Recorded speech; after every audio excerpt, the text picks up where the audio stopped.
ಹುಲಿಯು ಹುಟ್ಟಿತೋ ಕಿತ್ತೂರ ನಾಡಾಗ,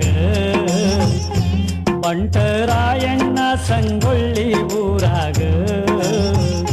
ಹುಲಿಯು ಹುಟ್ಟಿತೋ ಕಿತ್ತೂರ ನಾಡಾಗ, ಬಂಟರಾಯಣ್ಣ ಸಂಗೊಳ್ಳಿ ಊರಾಗ.